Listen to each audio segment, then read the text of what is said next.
Hello. I'm Jay Berkelhamer.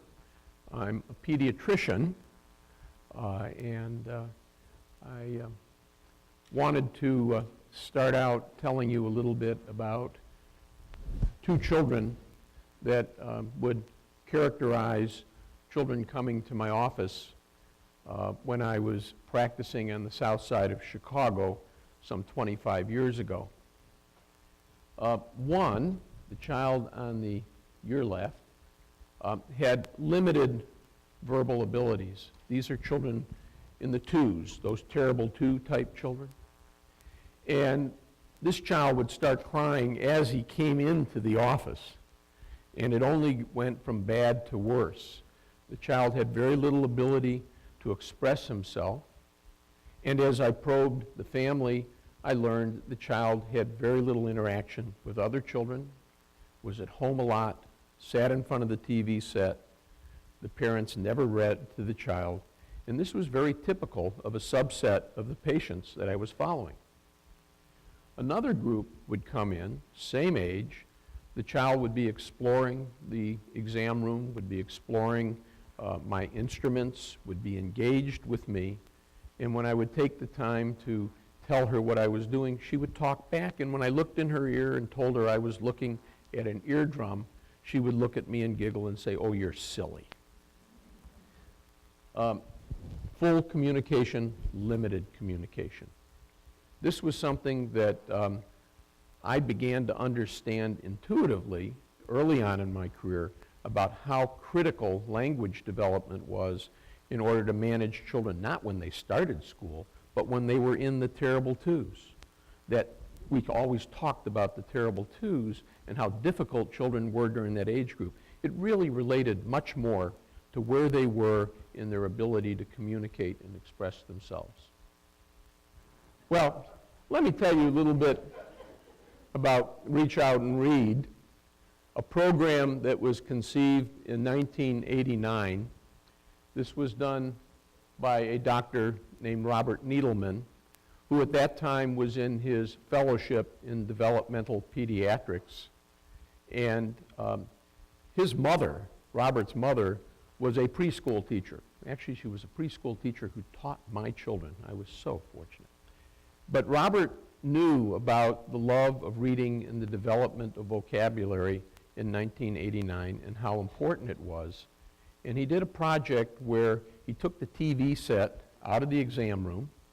He put a rack of developmentally appropriate books, and he had volunteers work in the waiting room to engage the parent and the child in looking at books and beginning to talk about reading to your child. This was step one of a three-step approach that he developed. In the exam room, the doctor would do step 2 and 3. And as part of the anticipatory guidance that the physician gave to the family around issues relating to the child's general health, there was a discussion of the importance of reading to your child every day. And this was at the well child visit between age 6 months through the 5th year of life.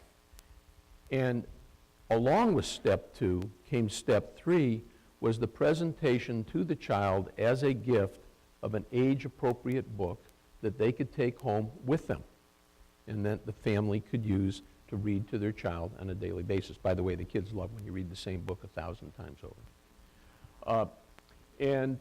This became a program that he characterized and named Reach Out and Read. You may ask, does it work?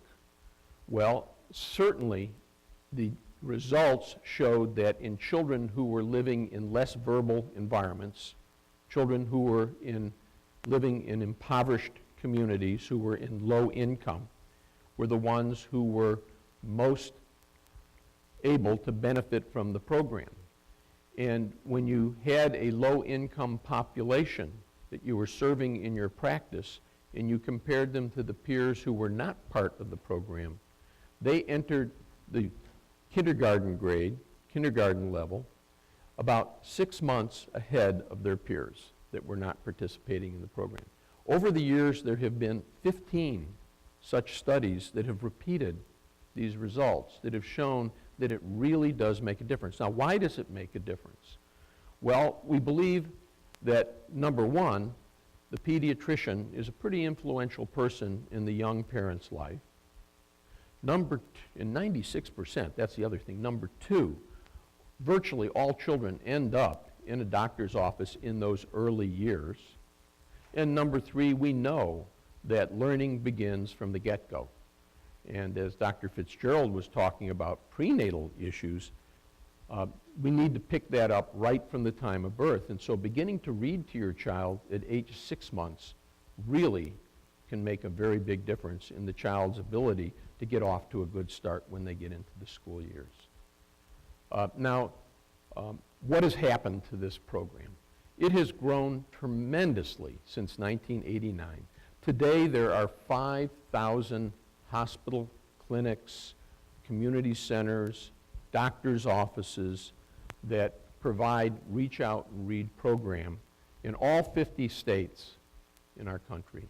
And there are, each year, over 4 million children who benefit from this program and over 7 million books that are given away. In the month of May alone, there were 20 new such programs that were open in the United States. This program enjoys wide bipartisan political support. When Hillary Clinton became First Lady, she praised the virtues of the Reach Out and Read program.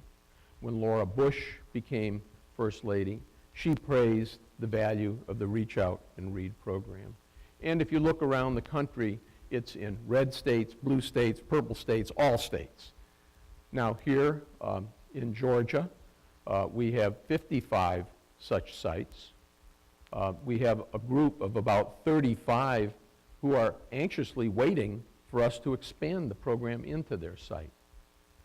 There are 60,000 children each year in Georgia that are currently benefiting from the Reach Out and Read program. And in Georgia, past year, we gave out over 90,000 books. Now, that's really good news. The better news, though, is that when you look at the potential to really help with early literacy, the program can expand by multiples. We have 230-some thousand children in Georgia who are living at or below the poverty line. These children will be reached through their doctor's offices. We could incorporate this program in many, many more sites. And I tell you, if we're concerned about reading in 3rd grade, 4th grade, we need to be concerned about reading in the early months of life. And this is a way to assure that that happens. So I ask all of you in your advocacy to help children learn to read from the very get-go, that you think of Reach Out and Read, the healthcare system, as being part of the education system. These things are not separable. They really are not. And doctors, nurse practitioners, family practitioners need to partner with the education community to make sure every child gets off to the right start with a Reach Out and Read approach in their office. Thank you very much.